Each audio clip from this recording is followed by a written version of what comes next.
Story recapped here. Today, I'm going to show you a 2016 American psychological horror thriller film titled Split. Spoilers ahead. Watch out and take care. An aloof girl named Casey sits blankly in a restaurant for her classmate's birthday. After the party, the birthday girl, Claire, tells her father that it was tormenting that she had to invite her out of mercy. Casey boringly calls her guardians on her phone to pick her up from the restaurant. Casey doesn't belong to any circle because she was detached and troublesome. She had no one else to go home with. Claire's father ignores his daughter's sentiment and waits if Casey can ride home along with her guardians. Unfortunately, her guardian's car broke down. She has decided to take the bus, but Claire's kind father insists on driving her home instead. Claire and Casey board the car along with Marcia, Claire's best friend. Casey sits next to the driver's seat while the two girls chit-chat their way to the back seat. Claire's father stops for the car's compartment and unloads packs of food and gifts when an unknown person approaches him. The compartment is closed with a loud thud, and a different man climbs into the driver's seat. The confused and suspecting Casey stares nervously at the man. It wasn't Claire's dad. Claire stalls the man by telling him that he got in the wrong car. Casey freezes when the man wears a face mask and sprays a substance to Claire and Marcia. The two girls have been knocked out of consciousness. Casey tries to obliviously break free, but the man knocks her out swiftly before she could. Casey redeems her consciousness in a room with a few rays of light. Claire is cowardly embracing Marcia. Before they could even engage in a sensible conversation, the sole door in the room opens. A man with an eyeglass and a sleek look enters and takes Marcia with him. After a brief while, he brings back the crying Marcia and angrily grunts while closing the door. Marcia briefs Claire and Casey that Dennis wanted her to dance for him, but she peed on herself. As Claire reassures the two others that they're all going to be okay, a traumatized Casey shakes as she storms off to a distant childhood memory. A bulky man named Uncle John was telling a hunting tale to a little Casey in a restaurant. She was with her father that day, and she thought nothing could go wrong. Meanwhile, in a psychotherapy clinic, the news of the three teenagers' abduction breaks out. An old psychotherapist named Karen draws to her computer and sees that a patient named Barry books an appointment to see her. In isolation, Claire is urging Marcia and Casey to fight back if their kidnapper attempts to lay hold on one of them again. Casey is thinking rationally and carefully and denies Claire's solution to the predicament. Claire thinks they are running out of time, so the three must make a painful move towards Dennis. Apparently, Claire assumes that Casey was troublesome and resistant again, given their situation. Because they still don't know what the circumstances are, Casey reassures them that she will help them out after a thorough conception of the solution. The little Casey was in a tent in the middle of the woods. Her father was with her, holding a gun and teaching her how to hunt her victim. In Dr. Karen's clinic, a man wearing a bonnet and a loose coat appears with a respectful knock. Barry tells her that he had a fashion inspiration. Dr. Karen flips through the colorful pages of his illustrations. She tries to vibe, asking him leading questions to uncover the character behind his lines. She tells a lie about his workplace, but he stalls her by faking a worrying sentiment. The loose and spontaneous Barry starts acknowledging some sign of a personality shift when he moved Karen's stuff into the proper spaces and left his sketches carelessly. He steers clear from Dr. Karen's clinic. The girls are still prying on the door's small space and capture that a lady was staying with their abductor. The lady was talking to Dennis, which the girls think was their abductor's name. The lady draws closer to the door and opens it. It was their abductor wearing a tight red turtleneck, a long skirt and heels. The flabbergasted teenagers step back slowly, all of them confused as to why he was in a lady's disguise. The lady reassures them that there was nothing to worry about because Dennis listens very well to her. She claims that Dennis is neither going to malign nor assault them and shuts the door close.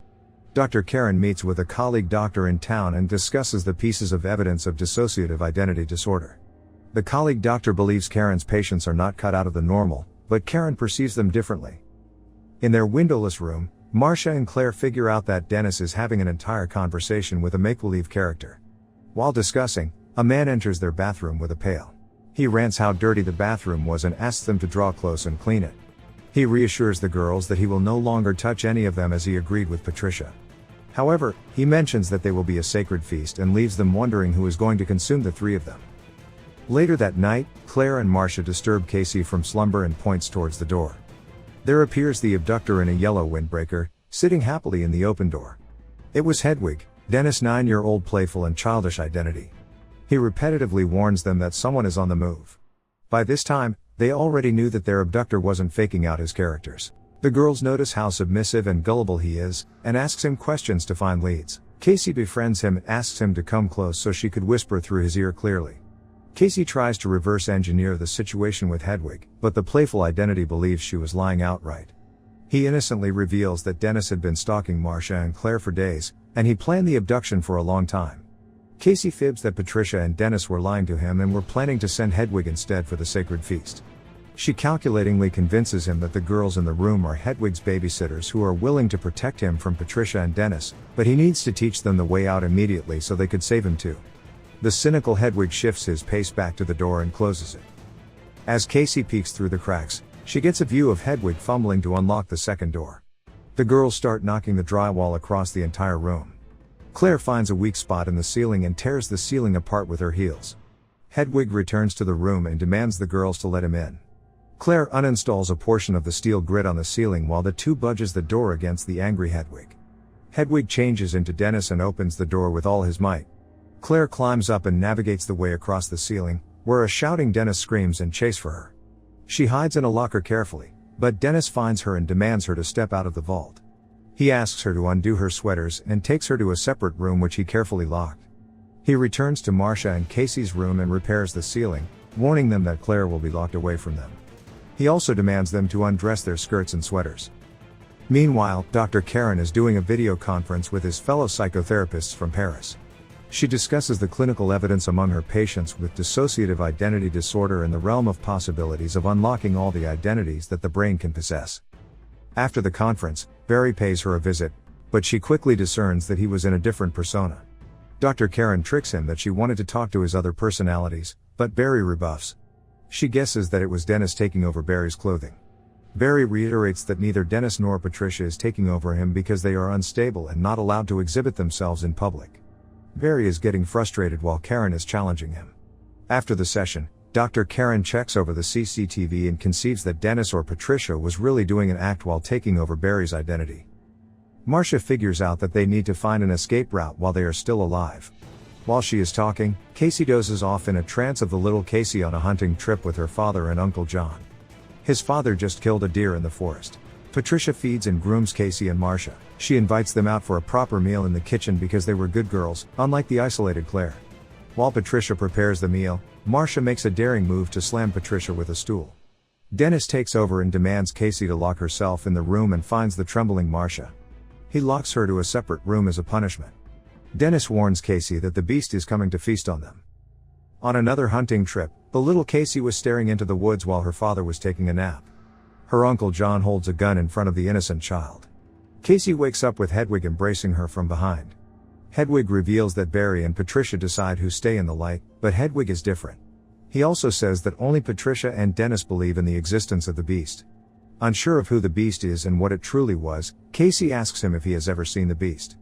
Hedwig diverts her attention by asking permission to kiss her. She awkwardly permits him. After agreeing that he was a good kisser, she asks him if Hedwig could sneak her up to his room where they could dance and listen to music. But Hedwig leaves for Barry's appointment with Dr. Karen. During the session, Dr. Karen talks to Dennis instead of Barry, insinuating that his beliefs are absurd, just like what Barry reported in the previous sessions.